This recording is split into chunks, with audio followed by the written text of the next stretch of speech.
ನಮಸ್ಕಾರ ಸ್ನೇಹಿತರೆ, ನಮಸ್ಕಾರ, ಸ್ವಾಗತ ಸುಸ್ವಾಗತ. ಈಗ ನೋಡ್ರಿ, ನಾನು ನಮ್ಮ ಜೀವನದ ಬಗ್ಗೆ ಚರಿತ್ರೆ ನಿಮ್ಮ ಹೇಳ್ರಿ ಅಂತ ಕೆಲವು ಮಂದಿ ಕಮೆಂಟ್ ಮಾಡ್ಯಾರ. ಕೆಲವು ಮಂದಿ ನೀನೇ ನೇರ ಪ್ರಸಾರದಾಗೂ ಹೇಳ್ಯಾರ. ಈಗಲ್ಲ ಈ ಮೊದಲು ಏನು ಮಾಡೀನಿ, ಒಂದು ವಿಡಿಯೋ ಮಾಡಿ ಹಾಕಿದ್ದೀನಿ. ಆದರೂ ಕೂಡ ಅವರ ಒತ್ತಾಯ ಮೇರೆಗೆ ಮತ್ತೆ ಪುನಃ ಚಾಲೂ ಮಾಡ್ತೀನಿ. ಯಾರು ನಮ್ಮ ಚಾನಲ್ಗೆ ಸಬ್ಸ್ಕ್ರೈಬ್ ಆಗಿಲ್ಲ, ಸಬ್ಸ್ಕ್ರೈಬ್ ಆಗಿರಿ ಮತ್ತು ಕಮೆಂಟ್ ಮಾಡಿರಿ. ಮತ್ತು ಈ ವಿಡಿಯೋ ಇಷ್ಟ ಆದರೆ ಲೈಕ್ ಮಾಡಿರಿ, ಶೇರ್ ಮಾಡಿ ಅಂತ ಹೇಳ್ತಾ ನಾನು ಮುಂದಿನ ವಿಡಿಯೋನ ಇವತ್ತು ನನ್ನ ಜೀವನದ ಸಂಕ್ಷಿಪ್ತ, ಪೂರ್ತಿ ಹೇಳೋಕ್ಕಾಗಲ್ಲ, ಸಂಕ್ಷಿಪ್ತ ಕೆಲವೊಂದು ಮುಖ್ಯ ಅಂಶಗಳನ್ನು ಮಾತ್ರ ತಮ್ಮ ಗಮನಕ್ಕೆ ತರ್ತೀನಿ. ಏನೇ ಇದ್ದು ತಾವು ಕೂಡ ಅದನ್ನು ಇದಕ್ಕೆ ವಿಡಿಯೋದಲ್ಲಿ ಭಾಗವಹಿಸಿ ನನ್ನ ಅನುಭವವನ್ನು, ನನಗಾದಂಥ ತೊಂದರೆಗಳನ್ನು ನಾನು ಹಂಚ್ಕೊಂಡಿರ್ತೀನಿ. ಈ ವಿಡಿಯೋನ ಸ್ಕಿಪ್ ಮಾಡಲಾರ್ದ ಪೂರ್ತಿ ನೋಡಿರಿ. ಅಂದ್ರೆ ಯಾರ್ಯಾರ ಕಷ್ಟ, ಯಾರ್ಯಾರು ಇದು ಪರಿಸ್ಥಿತಿ ಏನಿರ್ತೈತಿ, ಹೆಂಗಿರ್ತೈತಿ ನಮ್ಗೆ ಗೊತ್ತಾಗತ್ತೆ. ಯಾವುದಕ್ಕೋ ರೀತಿ ನೀವು ಇದನ್ನು ವಿಡಿಯೋನ ಸ್ಕಿಪ್ ಮಾಡ್ದೆ ಪೂರ್ತಿ ನೋಡ್ರಿ ಅಂತ ಹೇಳ್ತಾ ನಾನು ಮುಂದೀಗ ಪ್ರಾರಂಭ ಮಾಡ್ತೀನಿ.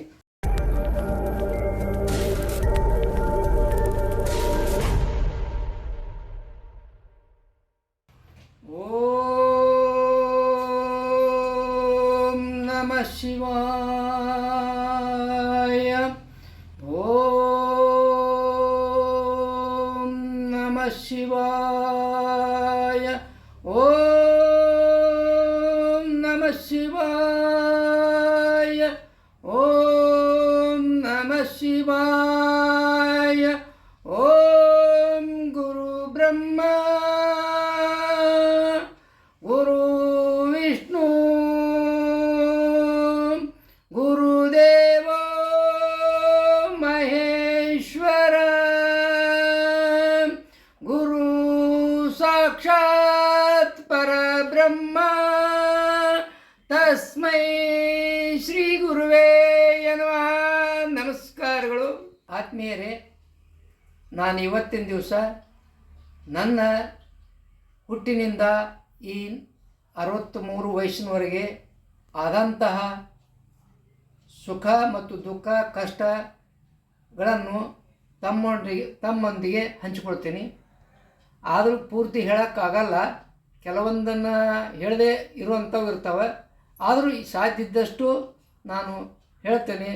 ನೋಡಿರಿ, ನಾನು ಅನಿವೀರಯ್ಯ ಪುರಾಣಿಕ ಅಂತ, ನಮ್ಮ ಜಮಖಂಡಿ. ನಾನೇನದಿ ನನಗೆ ಹುಟ್ಟಿನಿಂದ ನನ್ನ ಕಷ್ಟದಿಂದ ಬಂದಂಥವನು.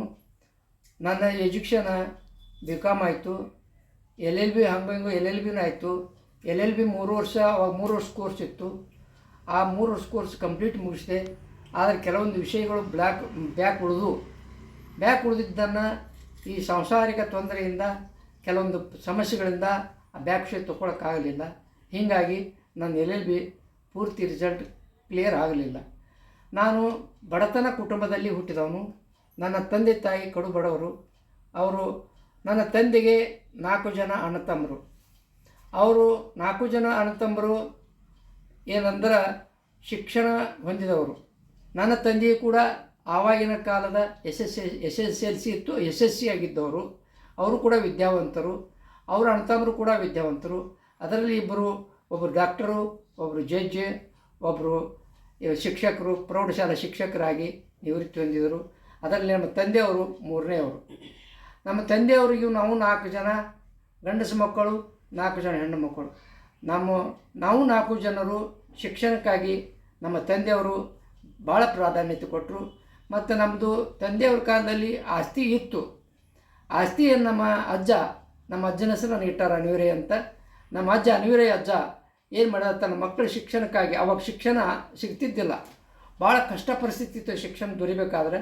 ಶಿಕ್ಷಣಕ್ಕಾಗಿ ತನ್ನ ಆಸ್ತಿಯನ್ನೆಲ್ಲ ಮಾರಿ ತಾನೇನು ಮಾಡಿದವು, 4 ಜನ ಮಕ್ಕಳನ್ನು ಅತ್ಯುನ್ನತ ಶಿಕ್ಷಣವನ್ನು ಕೊಡಿಸಿದ. ಹೀಗಾಗಿ ನಮ್ಮ ಆಸ್ತಿ, ನಮ್ಮ ಅಪ್ಪ ಅವರು, ನಮ್ಮ ತಂದೆಯವರು, ನಮ್ಮ ಅಪ್ಪಾಜಿಯವರು ಚಿಕ್ಕಮ್ಮದಿದ್ದಾಗನ, ಅವರು 12-13 ವರ್ಷ ಇದ್ದಾಗನ ಅಥವಾ 15 ವರ್ಷ ಇದ್ದಾಗನ ಆಸ್ತಿ ಹೋಗಿಬಿಡ್ತು. ಅವಾಗ ಆಸ್ತಿ ಉಳಿಸ್ಕೋರತ್ತ 3 ಮಂದಿ ಮಕ್ಕಳಿಗೆ, 3 ಮಂದಿ ಅಂತಮ್ಮರಿಗೆ ಕೇಳಿದರು. ಅವ್ರಿಗೂ ಕೂಡ ಪ್ರಪಂಚಕ್ಕೆ ತೊಂದರೆ ಇದ್ದರಿಂದ ಆ ಆಸ್ತಿ ಉಳಿಸ್ಕೊಳ್ಳೋಕ್ಕಾಗಲಿಲ್ಲ, ಆಸ್ತಿ ಹೋಗಿಬಿಡ್ತು. ಹೀಗಾಗಿ ನಮ್ಮ ತಂದೆಯವರು ಬಡತನದಲ್ಲಿ ಉಳಿಬೇಕಾಯ್ತು. ಮತ್ತು ನಮ್ಮಲ್ಲಿ ಊರುಗಾರಿಕೆ ಅಂತ, ನಮ್ಮಲ್ಲಿ ಊರು ಕಾಯಕ ಕಾಯಕ ಮಾಡ್ತಿದ್ರು, ಚಾಕ್ರಿ ಮಾಡ್ಕೊತು. ನಮ್ಮ ತಂದೆಯವರು ತಳದಲ್ಲಿ ಉಳಿಬೇಕಾಯ್ತು. ಅವ್ರಿಗೂ ಕೂಡ ಆವಾಗಿನ ಕಾಲದಾಗ ಏನು ಎಸ್ ಎಲ್ ಸಿ ಮೇಲೆ ಏರ್ಫೋರ್ಸ್ನ್ಯಾಗ ನೌಕರಿ ಬಂದಿತ್ತು. ಅದಕ್ಕಿಂತ ಮೊದಲ ಕೋರ್ಟ್ನ್ಯಾಗ ಕ್ಲಾರ್ಕ್ ಆಗಿ ಬಂದಿತ್ತು. ನಮ್ಮ ದೊಡ್ಡಪ್ಪ ಜಡ್ಜ್ ಇದ್ದವ್ರು ಏನಂದ್ರು, ನನ್ನ ತಳಗಿನ ಕ್ಲಾರ್ಕ್ ಹಾಕೇನೋ ಬೇಡ ಅಂತ ಬಿಡಿಸ್ಬಿಟ್ರು.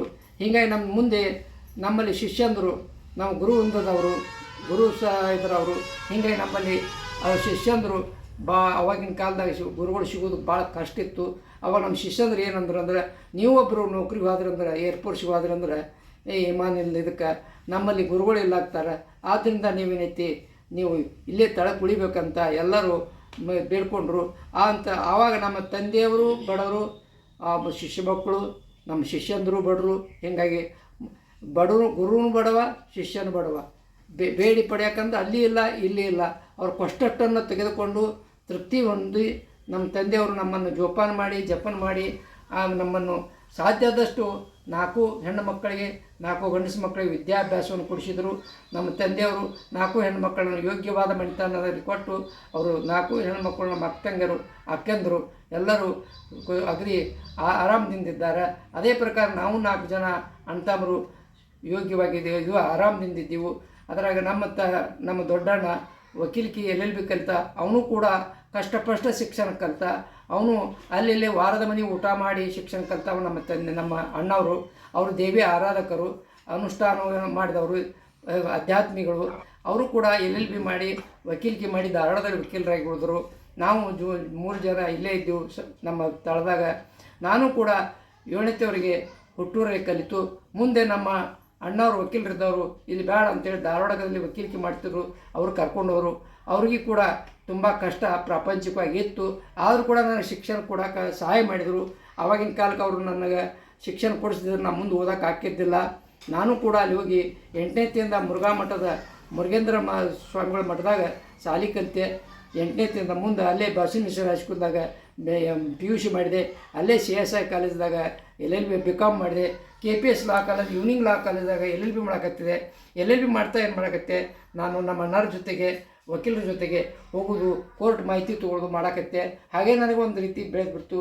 ನಾನು ಎಜುಕೇಷನ್ ಕಲಿಬೇಕಾದ್ರೆ 1ನೇತಿಂದ 7ನೇವರೆಗೆ ಪ್ರಾಥಮಿಕ ಹಂತದಲ್ಲಿ ಕೂಡ ಪೂರ ಕಷ್ಟ ಇತ್ತು. ಒಂದೇ ಜೊತೆ ಅರಿವಿ ಇರ್ತಿದ್ದು, ಅವೇ ಹಾಕ್ಕೊಂಡು ಅವತರಣೆ ಮಾಡ್ಕೊಂಡು ಒಂದೊತ್ತು ಇತ್ತು ಒಂದಿಲ್ಲ. ನಮ್ಮ ತಂದೆಯವರು ಹೆಂಗಿದ್ರಂದ್ರೆ ಮಕ್ಕಳಿಗೆ ಊಟಕ್ಕೆ ಹಾಕಿ ನಾವು ಇಲ್ಲದೇ ತಂದೆ ತಾಯಿರು ಇರ್ತಿದ್ರು. ಅಂಥ ಒಂದು ಉಪಜೀವನ ತೆಗೆದವರು ನಾವು. ಅದೇ ರೀತಿ ನಾನು SSLC ಅಣ್ಣಾರ ಆಶ್ರಮದಲ್ಲಿ ಆಶ್ರಯದಲ್ಲಿ ನಾನು ಎಜುಕೇಷನ್ ಮಾಡಿದೆ. ಅಲ್ಲಿ ಕೂಡ ನಾನು ಧಾರವಾಡದಾಗ ಪೇಪರ್ ಹಾಕ್ತಿದ್ದೆ. ಪೇಪರ್ ಹಾಕಕ್ಕೆ ಕಲಿತಿದ್ದೆ. ಬೆಳಗ್ಗೆ 5 ಗಂಟೆಗೆ ಪೇಪರ್ ಹಾಕಿ 9 ಗಂಟೆಗೆ ಬಂದು ನಮ್ಮ ಸ್ಕೂಲ್ಗೆ ಹೋಗ್ತಿದ್ದೆ. ಅಲ್ಲಿ ಫ್ಯಾಕ್ಟ್ರಿ ಕೆಲಸ ಮಾಡ್ತಿದ್ದೆ. ಫ್ಯಾಕ್ಟ್ರಿ ಕೆಲಸ ಪ್ಲಾಸ್ಟಿಕ್ ಇಂಡಸ್ಟ್ರಿ, ಒಂದು ಸಣ್ಣ ಇಂಡಸ್ಟ್ರಿ ಇತ್ತು ಸಾಧನಕೇರಿ ಒಳಗೆ. ಆ ಇಂಡಸ್ಟ್ರಿ ಒಳಗೆ ಕೆಲಸ ಮಾಡ್ತಿದ್ದೆ. ಅಲ್ಲಿ ನಾನು ಒಂದು 8 ತಾಸಿಗೆ 5 ರೂಪಾಯಿ ಪಗಾರ ಕೊಡ್ತಿದ್ರು. 8 ತಾಸಿಗೆ 5 ರೂಪಾಯಿ ಕೊಟ್ಟರೆ ಮುಂಜಾನೆ 6 ಗಂಟೆಗೆ ಸ್ಟಾರ್ಟ್ ಆದರೆ 2 ಗಂಟೆ ತನಕ ನಾನು ಮಾಡ್ತಿದ್ದೆ. ಇದು 5 ರೂಪಾಯಿ ಸಾಲಾಗಲ್ಲ ಅಂತ ಏನು ಮಾಡಿದೆ, ಮತ್ತೆ 3ರಿಂದ ರಾತ್ರಿ 11ವರೆಗೆ ಡಬಲ್ ಶಿಫ್ಟ್ ಮಾಡಿ 10 ರೂಪಾಯಿ ಪಗಾರ ತೊಗೊತಿದ್ದೆ. ಅದರಾಗ ನಮ್ಗೆ ಏನು ಮಾಡ್ತಿದ್ರು ಅವರು ಮಾಲಕರು, ಏನು ಹೋಗಿ ಇದನ್ನು ಹುಬ್ಬಳ್ಳಿಗೆ ಹೋಗಿ ನನ್ನ ಪಾರ್ಸಲ್ ಕೊಟ್ಟು ಬಾ ಅಂತೇಳಿ ನಾನು ರಿಕ್ಷಾ ಚಾರ್ಜ್ ಅಂತ ಒಂದು 5 ರೂಪಾಯಿ ಕೊಡ್ತಿದ್ರು. ಆ 5 ರೂಪಾಯಿ ನಾನು ರಿಕ್ಷಾ ಚಾರ್ಜ್ ಕೊಡಲಾರ್ದ ಅದನ್ನೇನು ಮಾಡ್ತೆ, ಆ ಪಾರ್ಸಲನ್ನು ಹೆಗಲ ಮೇಲೆ ಇಟ್ಕೊಂಡು ಏನು ಹೋಗಿ ಅದನ್ನು ಅಂಗಡಿಗೆ ಮುಟ್ಟಿಸಿ ಯಾಕೆ ಹೇಳ್ತಾ ಅಡ್ರೆಸ್ಸಿಗೆ ಮುಟ್ಟಿಸಿ ಬರ್ಬೇಕಾದ್ರೆ ಅಲ್ಲಿ ಬೀದಿ ಗಾಡಿ ಹೋಟೆಲ್ದಾಗ ಉಪ್ಪಿಟ್ಟು ತಿಂದು ಜೀವನ ಬರ್ತಿದ್ದಾರೆ. ಬಂದು ಮತ್ತು ಮಧ್ಯಾಹ್ನ ಶಿಫ್ಟ್ ಮುಗಿಸ್ಕೊಂಡು ಮುಂಜಾನೆ ಊಟ ಮಾಡಿ ಹೋದಂದ್ರೆ ಮಧ್ಯಾಹ್ನ ಊಟ ಮಾಡಿದ ರಾತ್ರಿ ಊಟ ಮಾಡ್ತಿದ್ದೆ. 2 ಹೊತ್ತು ಊಟ ಆಗ್ತಿತ್ತು ನಂದು. 11 ಗಂಟೆಗೆ ನಾನು ಅಲ್ಲಿ ಕೆಲಸ ಮಾಡಿ ಬಂದು 12 ಗಂಟೆಗೆ ಮನೆ ಮಲ್ಕೋತಿದ್ದೆ. ನಾನು ಇರೋದು ಭಾಳ ಕಷ್ಟ ಇತ್ತು. ಆದರೂ ನಮ್ಮ ವೈನಿಯವರು, ನಮ್ಮ ಅತ್ತಿಗೆಯರು ಭಾಳ ಒಳ್ಳೆಯವರು. ಭಾಳ ನಮ್ಮನ್ನು ಅಂಥ ಪರಿಸ್ಥಿತಿಯೊಳಗೆ ನನ್ನನ್ನು ಭಾಳ ಚಲೋ ನೋಡಿಕೊಂಡ್ರು. ಅತ್ಯುತ್ತಮವಾಗಿ ಊಟೋಪಚಾರವಾಗಿ ಎಲ್ಲ ರೀತಿಯಿಂದ ಅವ್ರು ನನಗೆ ಭಾಳ ಹೆಲ್ಪ್ ಮಾಡಿದರು. ಅವರು ತಾಯಿ ಸ್ಥಾನದಲ್ಲಿ ನಿಂತ್ಕೊಂಡು ನನ್ನ ಸಹಾಯ ಮಾಡೋಣ ಅಂತ ನಮ್ಮ ಅತ್ತಿಗೆಯರು. ಅವ್ರದ್ದು ಕೂಡ ಇಲ್ಲಿ ನಾನು ಸ್ಮರಣೆ ಮಾಡ್ಬೋದು. ಹೀಗೆ ಆಗಿ ನಾನು ಅಲ್ಲಿ ಕೆಲಸ ಮಾಡ್ತಾ BCom ಮುಗಿಸಿದೆ, LLB ಮುಗಿಸಿದೆ. ಮುಂದೆ LLB ಇನ್ನೂ ಫೈನಲ್ ಇರುವಾಗ ನಮ್ಮ ಮಾವ ನಮ್ಮ ಅಕ್ಕನ ಗಂಡ ಭಾವ ಏನು ಮಾಡಿದಂದ್ರೆ ತುಪ್ಪ ಕಿಚಡಿ ಒಳಗೆ ಬೀಳತ್ತೇಳಿ ತನ್ನ ಮಗಳನ್ನ ಕೊಟ್ಟು ನಮ್ಮ ಲಗ್ನ ಮಾಡಿದರು. ಸಣ್ಣಾಗ ಆವಾಗ ಲಗ್ನ ಕಡೆಯಿಂದ ಲಗ್ನ ಆಯಿತು. ಹಂಗಾಗಿ ಮಕ್ಕಳು ಎರಡು ಗಂಡಸು ಮಕ್ಕಳು ಹುಟ್ಟಿದ್ರು. 2 ಜನ, 2 ಆರಾಮದಾರ. ಏನು ರೀ, ಒಬ್ಬಾತ ಸರ್ಕಾರಿ ನೌಕರಿ ಮಾಡ್ತಾನೆ, ಇನ್ನೊಬ್ಬಾತ ನಮ್ಮನ್ನ ಜೋಪಾನ ಮಾಡ್ಕೋತ, ನಮ್ಮ ಆರೈಕೆ ನೋಡ್ಕೋತ, ಈ ವಿಡಿಯೋ ಮಾಡ್ಕೋತ, ಇದು ಮಾಡ್ಕೋತಿರ್ತ. ಅವಂಗೊಬ್ಬ ಮಗ ಅದಾನ, ಅವನೇ ಉದಯ್. ಅವನ ಹೆಸರಲ್ಲೇ ನಾವು ಚಲನ್ ನಡೆಸ್ತೀವಿ. ಉದಯ್ ಉತ್ತರ ಕರ್ನಾಟಕ ವ್ಲಾಗ್ಸ್ ಅಂತೇಳಿ ನನ್ನ ಮೊಮ್ಮಗನ ಹೆಸರು ಇಟ್ಟೀನಿ ರೀ. ಅದಕ್ಕೆ ಈ ರೀತಿಯಾಗಿ ನಾವು ಕಷ್ಟಪಟ್ಟಿವು. ಏನು ರೀ, 1 ಉಪವಾಸ 2 ಉಪವಾಸ, ಎಷ್ಟೋ ಸಲ ಬಸ್ಸಿಗೆ ರೊಕ್ಕಿರ್ತಿದ್ದಿಲ್ಲ, ನಡ್ಕೋತ ಹೋಗುವಂಥ ಪರಿಸ್ಥಿತಿ ಬರ್ತಿತ್ತು. ಹಿಂಗೆ ನಾನು ಜೀವನಕ್ಕೆ ತೆಗೆದೀನಿ ರೀ. ಕಷ್ಟದಿಂದ ಎಜುಕೇಷನ್ ಮಾಡಿದೆ. ನಮ್ಮ ತಂದೆಯವರು ನನ್ನ ಮಕ್ಕಳು ಏನೇ ಆದರೆ ಶಿಕ್ಷಣ ಹೊಂದಲಿ ಅಂತ ಹೇಳಿದರು. ಅವರು ಕೂಡ ಈಗ ಲಿಂಗೈಕ್ಯ ಆಗ್ಯಾರ. ತಾಯಿಯವರು ಇಲ್ಲ, ತಂದೆಯವರು ಇಲ್ಲ, ಅವರು ಎಲ್ಲ ಹೋಗಿಬಿಟ್ಟಿದ್ದಾರೆ. ಈಗ ನಾನೈತಿ ಜಮಖಂಡಿ ಒಳಗೆ ನನ್ನ ಮಕ್ಕಳ ಶಿಕ್ಷಣ ಸಲುವಾಗಿ ಬಂದು ಉಳಿದಿದ್ದೀನಿ. ನನ್ನ ಮಕ್ಕಳು ಚಲೋ ಕಲ್ತಾರ, ಮೆಟ್ಟಿಗೆತ್ತಾರ, ಆರಾಮದಾರ. ಈ ರೀತಿಯಾಗಿ ನಮ್ಮ ಜೀವನ ನಡ್ಕೊಂಡು ಬಂದತ್ರಿ ರೀ. ಅದಕ್ಕೆ ಅವ್ರ ಮಕ್ಕಳಿಗೆ ಲಗ್ನನೂ ಮಾಡೀನಿ. ಎಲ್ಲರೂ ಆರಾಮದ. ಎಲ್ಲ ನಮ್ಮ ಕುಟುಂಬ ನಾನು ಈಗ ಇತ್ತಿತ್ತಲಾಗಿ 27 ವರ್ಷದಿಂದ ನನ್ನ ಕುಟುಂಬ ಭಾಳ ಸುರಕ್ಷಿತ, ಭಾಳ ನೆಮ್ಮದಿಯಿಂದ, ಭಾಳ ನಿರ್ಧಾರದಿಂದ ಬಂದೈತಿ. ನಾನು ಜಮಖಂಡಿ ಒಳಗೆ ಬರ್ಬೇಕಾದ್ರೆ 92 ಬಂದಾಗ ಒಂದು ನೆಲದ ಮನೆಗೆ 150 ರೂಪಾಯಿ ಬಾಡಿಗೆ ಕೊಟ್ಟಿದ್ದೆ. ಸೆಗಣಿಯಿಂದ ಸಾರಿಸುವ ಮನೆ ಇತ್ತು. ಆ ಮನೆ ಆಗ ಅಂಥ ಪರಿಸ್ಥಿತಿ ಒಳಗೆ ನಾನು ಜೀವನ ತೆಗೆದೆ. ಇಲ್ಲಿ ಬಂದು ಜಮಖಂಡಿ ಬಂದು ನಾನು ದಿನನಿತ್ಯ ಪೇಪರ್ ಹಾಕ್ತಿದ್ದೆ. ಪೇಪರ್ ಏಜೆನ್ಸಿ ನಾನು ಮೊದಲಿಂದ ಪೇಪರ್ ಏಜೆನ್ಸಿ ಮಾಡ್ಕೊತ ಬಂದಿದ್ದೀನಿ. ಅಲ್ಲಿ ಧಾರವಾಡದಾಗೂ ಮಾಡಿದ್ದೀನಿ. ಮತ್ತು ಜಮಖಂಡಿ ಬಂದ ತಕ್ಷಣ ಮತ್ತು ನಾನು ಪೇಪರ್ ಏಜೆನ್ಸಿ ಮಾಡ್ಕೊತು ಜೀವನ ತೆಗೆದೆ. ನನ್ನ ಮಗ ಸಚಿನ್, ಇವನು ಕೂಡ ರಿಪೋರ್ಟ್ರ್ ಅಂತ, ವಿಜಯ ಕರ್ನಾಟಕ ರಿಪೋರ್ಟ್ರ್ ಅಂತ ಕೆಲಸ ಮಾಡಿದ. ನಾನು ಸಾಹಿತ್ಯ ಕರ್ನಾಟಕ, ವಿಜಯ ಕರ್ನಾಟಕ, ಪ್ರಜಾವಾಣಿ, ಕನ್ನಡಪ್ರಭ ಎಲ್ಲ ಪತ್ರಿಕೆಗಳ ಡೀಲರ್ ಆಗಿದ್ದೆ. ಮುಂದೆ ಬರ್ಬರ್ತಾ ನಾನು ವಿಜಯ ಕರ್ನಾಟಕದ ತಾಲೂಕಾ ಜಮಖಂಡಿಯ ಒಂದು ಏಜೆಂಟ್ರಾಗಿ ನಾನು ನಿರ್ವಹಿಸ್ತಿದ್ದೆ. 2013ರಿಂದ 2018 ಮಾಡಿದೆ. ಅವಾಗ ನನ್ನ ಮಗ ಸಚಿನ್ ಈಗೇನು ವಿಡಿಯೋ ಮಾಡ್ತಾನೆ, ಈಗೇನು ನಾವು ಏನು ಮಾಡ್ತಾನೆ, ಅವನೇ ಜಮಖಂಡಿ ವರದಿಗಾರಾಗಿ ಅವನು ಕೆಲಸ ಮಾಡಿದ. ನಾವು ಯಾಕೋ ಅದು ಮುಂದೆ ನಮ್ಗೆ ಅದರಿಂದ ಅಷ್ಟು ಸರಿ ಅನಿಸಲಿಲ್ಲ. ನಾನು 2018 ನಾನು ನಿವೃತ್ತಿಯಾಗಿ ಸ್ವಯಂಮಿತವಾಗಿ ನಾನು ಬಿಟ್ಟುಬಿಟ್ಟೆ. ಅದೇ ರೀತಿ ನನ್ನ ಮಗ ಸಚಿನ್ ಕೂಡ ಅವನು 2017 ಬಿಟ್ಟು ಅವನೊಂದು ವಾಟರ್ ಫಿಲ್ಟರ್ ಹಾಕಿ ಕೊಟ್ಟು ಉದ್ಯೋಗ ಮಾಡ್ಕೊತದಾನ. ಎಲ್ಲ ಆರಾಮದ, ನನ್ನ ನೆಮ್ಮದಿ ಅದ. ಅದಕ್ಕೆ ಜೀವನದಲ್ಲಿ ಬರುವಂಥ ಎಡರುತ್ತಡುಗಳು, ಕಷ್ಟಗಳನ್ನು ನಾವು ಮಂಜಿನಂತೆ ಕರಗಿ ಹಿಮಾಲಯ ಪರ್ವತ ಕಡದ ಬೀಳುತ್ತದೆ ಬೀಳಲಿ ಅನ್ನುವಂಥ ನಮ್ಮಲ್ಲಿ ಇರಬೇಕು. ಆಕಾಶ ಮೇಲೆ ಕಡದ ಬೀಳುತ್ತದೆ ಬೀಳಲಿಲ್ಲ ಅನ್ನಬೇಕು ಅನ್ನುವಂಥ ನಮ್ಮಲ್ಲಿ ಧೈರ್ಯವೇ ಸರ್ವತಾ ಸಾಧನಂ. ಧೈರ್ಯ ಬೇಕು. ಧೈರ್ಯದಿಂದ ನಾವು ಬದುಕಕ್ಕೆ ಸಾಧ್ಯ ಐತಿ. ನಮಗೆ ಛಲ ಬೇಕು, ಗುರಿ ಬೇಕು. ಮುಂದೆ ಗುರಿ ಇರಬೇಕು, ಹಿಂದೆ ಗುರು ಇರಬೇಕು. ಮುಂದೆ ಗುರಿ ಇದ್ದಾಗ ನಾವು ಹಿಂದೆ ಗುರು ಇದ್ದಾಗ ಗುರು ಆಶೀರ್ವಾದವು ಭಾಳ ಮಹತ್ವ. ಹಿರಿಯರು, ತಂದೆ ತಾಯಿ ಮತ್ತು ಹಿರಿಯರು ಏನಾದ್ರೆ ನಾವು ಅವರಿಂದ ಆಶೀರ್ವಾದನ ಪಡ್ಕೊಂಡು ಅವರೊಂದು ಹಾಕಿದಂಥ ಪದ್ಧತಿ ನಿಯಮಗಳಲ್ಲಿ ನಾವು ಸಂಸ್ಕಾರದಿಂದ ನಾವು ಬಂದೀವಂದ್ರೆ ನಮ್ಮ ಸಂಸ್ಕಾರವೂ ಅಷ್ಟೇ ಮಹತ್ವದ. ನಾವು ಎಲ್ಲೇ ಇದ್ದರೂ ನಾವು ಉಡನ್ ಮಾಡಿ ಮಾಡಲಿಲ್ಲ. ನಮ್ಮ ಶಿಕ್ಷಣ ಆಯ್ತು, ನಾವಾಯ್ತು. ಈ ರೀತಿಯಾಗಿ ನಾವು ಬಡತನದಲ್ಲಿ ಬಂದು ಈ ರೀತಿ ಒಂದು ಲೆವೆಲ್ ಬಂದೀವಿ ಅಂತ ಸಂಕ್ಷಿಪ್ತವಾಗಿ ನನ್ನ ಬಾಲ್ಯದಿಂದ ಇಲ್ಲಿವರೆಗೆ ಇವು ಬಂದ ಹಂತ ಈ 2024 ನಾನು ಏನು ನಡೆದೈತಿ ಎಲ್ಲ ಘಟನೆ. ಸಾಕಷ್ಟು ಕಷ್ಟಗಳು ಬಂದವು. ಕಷ್ಟಗಳಂತೂ ಇತಿಲ್ಲ. ಅವು ಕಷ್ಟಗಳು ಇನ್ನೂ ಕೆಲವೊಂದು ಹೇಳೋಕೆ ಆಗೋದಿಲ್ಲ. ಅವು ಹಂಚ್ಕೊಳ್ಳೋಂಥವು ಇರೋದಿಲ್ಲ. ಅವೇನೈತಿ ಅವು ಹಂಚಕ್ಕೂ ಬರೋಂಗಿಲ್ಲ. ಹಿಂಗೆ ಕೆಲವೊಂದು ಅದ್ರಾಗ ಮೇಲಿಂದು ಈಗೇನು ಸ್ವಲ್ಪ ನಾನು ಹೇಳಿದ್ದೀನಿ. ಈ ರೀತಿಯಾಗಿ ನಾನು ಜೀವನ ತಗೊಂಡ್ಬಂದೀನಿ. ಅದಕ್ಕೆ ಯಾರಾದರೂ ನೀವು ಏನೇ ಕಷ್ಟ ಬರಲಿ ಧೈರ್ಯದಿಂದಿರ್ರಿ. ಧೈರ್ಯವೇ ಸಾಧನ. ಧೈರ್ಯದಿಂದ ನೀವು ಬಾಳ್ತೀರಿ, ನಿಮ್ಮ ಗುರಿ ಮುಟ್ತೀರಿ, ನೀವು ಉನ್ನತ ಮಟ್ಟಕ್ಕೆ ಹೋಗ್ತೀರಿ ಅಂತ ಹೇಳ್ತೀನಿ.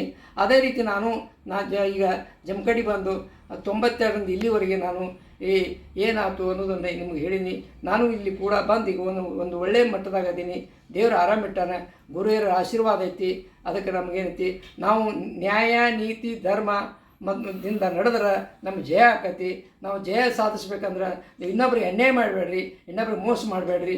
ಅಕಸ್ಮಾತಿ ತಪ್ಪಿ ಮೋಸ ಆದ್ರೆ ನೀವು ಕ್ಷಮಾ ಕೇಳ್ಕೊಡ್ರಿ. ಯಾಕಂದ್ರೆ ನಡೆಯುವ ಸಹಜ, ಇಡುವುದು ಸಹಜ ಆಕತಿ. ಸಮಾಜದಲ್ಲಿ ಬದುಕೋದು ಕಷ್ಟ ಇರ್ತೈತಿ. ಅಂಥರ ಒಂದು ಹೆಚ್ಚು ಕಡಿಮೆ ಆಗ್ತಿರ್ತವೆ. ಆದರೂ ಕೂಡ ಏನೈತಿ, ನೀವು ಯಾರೇ ಇವತ್ತು ಬಂದರೂ ಅವ್ರಿಗೆ ಅತಿಥಿ ದೇವೋಭವ ಅಂಥೇಳಿ ಅವ್ರನ್ನ ನೀವು ಸತ್ಕಾರ ಮಾಡಿರಿ. ಅವ್ರು ನಿಮ್ಮಲ್ಲಿ ಇದ್ದಷ್ಟ ಒಂದು ತಮ್ಮಿ ನೀರು ಕುಡೀರಿ, ಅದರಿಂದ ಪುಣ್ಯ ಸಿಗ್ತೈತಿ. ಆ ಎಲ್ಲಕ್ಕೆ ಅನ್ನದಾನಕ್ಕಿಂತ ನೀರದಾನ ಶ್ರೇಷ್ಠ, ಅನ್ನ ನೀರು 2 ದಾನ ಶ್ರೇಷ್ಠ ಅಂತ ಹೇಳ್ತಾರೆ. ಅದಕ್ಕೆ ಬಂದಂತೆ ನಿಮ್ಮಲ್ಲಿ ಇದು ಅಂತ ಒಂದು ರೊಟ್ಟಿ ಒಳಗೆ ಹಂಚ್ಕೊಂಡು ತಿಂದ್ರಿ, ಇದು ನಿಮ್ಮ ದೇವ್ರು ಒಳ್ಳೇದು ಮಾಡ್ತಾನೆ.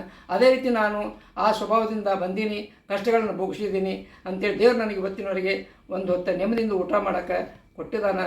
ಅದಕ್ಕೆ ತಮಗೂ ಕೂಡ ಈ ರೀತಿಯಾಗಿ ಏನಾದರೂ ಕಷ್ಟಗಳಿದ್ರೆ ಕಷ್ಟ ಬತ್ತಪ್ಪ ಹೆಂಗಂದ್ರೆ ನೀವು ಕಷ್ಟಕ್ಕೆ ಹೆದರಬೇಡ್ರಿ. ಕಷ್ಟ ಬರ್ತೈತಿ. ಕಷ್ಟ ಅವು ಕರ್ಮಕಾಂಡದಿಂದ ಹಿಂದಿನ ಕರ್ಮ ಇರ್ತೈತಿ. ಹಿಂದಿನ ಜನ್ಮದ ಕರ್ಮದ ಪ್ರಕಾರ ನಾವು ಭೋಗಿಸ್ತಿರ್ತೀವಿ. ಈಗಿಂದ ಯಾವುದೂ ಇರೋದಿಲ್ಲ. ಕರ್ಮ ಯಾರನ್ನೂ ಬಿಡೋದಿಲ್ಲ. ನೀವು ಅಡಿಗೆ ಕೂತ್ರೂ ಬಿಡೋದಿಲ್ಲ. ಬೆನ್ನು ಹತ್ತತಿ. ಬೆನ್ನು ಹತ್ತಿ ನಿಮ್ಮನೆಗೆ ಏನು ಮಾಡ್ತೀವಿ, ಅದು ತನ್ನ ಏನೈತೆ ಅದನ್ನ ಕ್ರಿಯೆ ಮಾಡ್ತೈತಿ, ಅದು ಮಾಡಿ ಹೋಗ್ತೈತಿ. ಅದು ಒಂದು ಹಿಂದೆಲ್ಲ ಇವತ್ತು ನಮ್ಮ ಕಷ್ಟ ಆಗೈತೆ, ನಾಳೆ ಸುಖ ಆಕೈತೆ ಅನ್ನೋದು ನಮ್ಮಲ್ಲಿ ಸಮಾಧಾನ ಇಟ್ಕೋಬೇಕ್ರಿ. ಸಮಾಧಾನ ಅದೇ ನೆಮ್ಮದಿ. ಇಂದಿಲ್ಲ ನಾಳೆ ಮುಂದೆ ಬರ್ತೀನಿ ನಾವು ಜನಕ್ಕೆ ನಾನು ಇದಾಕಿನಿ, ನನ್ನ ಸಂಸಾರ ಉದ್ಧಾರ ಆಕೈತಿ ನಮ್ಮ ತೇಳಿಕೆ ನೀವು ಮನಸ್ಸಿಗೆ ನೀವು ಇಟ್ಕೊಂಡು ಬೇಕಾದ ಹೇಳ್ತಿರಲಿ. ಬೇಕಾದಿರಲಿ ನಮ್ಮ ಕಷ್ಟ ನಮಗೂ ಗೊತ್ತು, ಇನ್ನೊಬ್ರಿಗೆ ಗೊತ್ತಿರೋಲ್ಲ. ಯಾರು ಹೊಟ್ಟೆ ಕೆಡ್ತೈತಿ ಅವರೇ ಯಜಮಾನ್ ತಿನ್ನಬೇಕು ಹೊರತು ಮತ್ತೊಬ್ರು ತಿನ್ನೋಕೆ ಸಾಧ್ಯ ಆಗಂಗಿಲ್ಲ. ನಮಗೂ ನಾವೇ ಭೋಗಿಸ್ಬೇಕು, ಮತ್ತೊಬ್ರು ಸಾಧ್ಯ ಆಗಂಗಿಲ್ಲ. ಅದಕ್ಕೆ ನಾ ಇನ್ನು ಮತ್ತೊಮ್ಮೆ ಪದೇ ಹೇಳ್ತೀನಿ, ನಿಮ್ಮ ತಂದೆ ತಾಯಿನ ಜೋಪಾನ ಮಾಡಿರಿ. ತಂದೆ ತಾಯಿ ಮೇಲೆ ನೀವು ಭಾಳ ಶ್ರದ್ಧೆಯಿಂದ ಇರ್ರಿ. ಅವ್ರು ಹಾಕಿಕೊಟ್ಟಂಥ ದಾರಿ ದೀಪದಲ್ಲಿ ನೀವು ನಡೀರಿ. ಅದು ನಿಮ್ಗೆ ಮೋಕ್ಷ ಕೊಡ್ತೈತಿ. ನಿಮ್ಗೆ ನೀವು ಬೇಕಾದಷ್ಟು ದುಡಿದ್ರು ಏನು ಮಾಡಿದ್ರು ನೀವು ತಂದೆ ತಾಯಿನ ಮರಗಿಸಿದ್ರಂದ್ರೆ ನಿಮ್ಗೆ ಸುಖ ಆಗೋದಿಲ್ಲ. ಅದಕ್ಕೆ ತಂದೆ ತಾಯಿ ಒಂದು ಹಾಕಿಕೊಟ್ಟಂಥ, ಯಾಕಂದ್ರೆ ಅವ್ರು ನಿಮ್ಗೆ ಭಾಳ ನಂಬಿರ್ತಾರೆ. ತಂದೆ ತಾಯಿ ನಿಮ್ಮನ್ನ ಜೀವನದಾಗ ನಂಬಿರ್ತಾರೆ. ಆ ತಂದೆ ತಾಯಿ ನೀವು ಜೋಪಾನ ಮಾಡಿ ಸಾಯು ಕಾಲಕ್ಕೆ ಅವ್ರಿಗೊಂದು ಅನ್ನ ಹಾಕಿರಂದ್ರೆ ಅದಕ್ಕಿಂತ ಪುಣ್ಯ ಯಾವುದೂ ಇಲ್ಲ. ನೀವು ಕಾಶಿ ರಾಮೇಶ್ವರ ತಿರುಗಾಡಿ ಬಂದರೂ ಏನಿಲ್ಲ, ಇಲ್ಲೇ ಇದೆ ದೇವರು. ಎಲ್ಲದಾನು ಇಲ್ಲೇ ಅದಾನ. ಅದಕ್ಕೆ ನೀವೇನೈತಿ, ನೀವು ನಡತೆ ನಿಮ್ಮ ಇದು ಏನು ಆಚಾರ ವಿಚಾರ ಧರ್ಮ ಇದು ಎಲ್ಲಗಳನ್ನು ನೀವು ಸರಿಯಾಗಿ ನೀವು ಮಾಡ್ಕೊಂಡು ಹೋದ್ರಂದ್ರೆ, ನಿಮ್ಮ ಸಂಸ್ಕಾರದಿಂದ ನೀವು ಬೆಳೆದ್ರಂದ್ರೆ ನಿಮ್ಮ ದೇವ್ರು ಒಳ್ಳೇದು ಮಾಡೇ ಮಾಡ್ತಾನೆ ಅಂತ ಹೇಳ್ತೀನಿ. ಏನೋ ಹೇಳಿದ್ರಾಗ ಹೆಚ್ಚು ಕಡಿಮೆ ಆಗಿದ್ರೆ ತಮ್ಮಲ್ಲಿ ನಾನು ಮತ್ತೊಮ್ಮೆ ಕೇಳ್ಕೊತೀನಿ. ಏನೋ ಹೆಚ್ಚು ಕಮ್ಮಿ ಆಗಿದ್ರೆ ನೀವು ತಂದೆಯವರು ಮಾಡ್ಯಾರ, ಒಬ್ಬ ವಯಸ್ಸಾದವರು ಹೇಳೋದ್ರಲ್ಲಿ ಹೆಚ್ಚು ಕಮ್ಮಿ ಆಗೈತೆ ಅಂತ ತಿಳ್ಕೊಂಡು ಅದನ್ನು ನೀವು ಸಹನ ತೊಗೋಬೇಕು. ಅದನ್ನು ನೀವು ಸುಧಾರಿಸ್ಕೋಬೇಕು. ಮಾತಾಡೋದ್ರಲ್ಲಿ ಹೆಚ್ಚು ಕಡಿಮೆ ಆಗ್ತದೆ.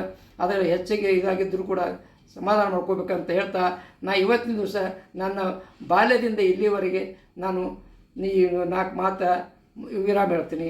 ಧನ್ಯವಾದಗಳು. ನಮಸ್ಕಾರ.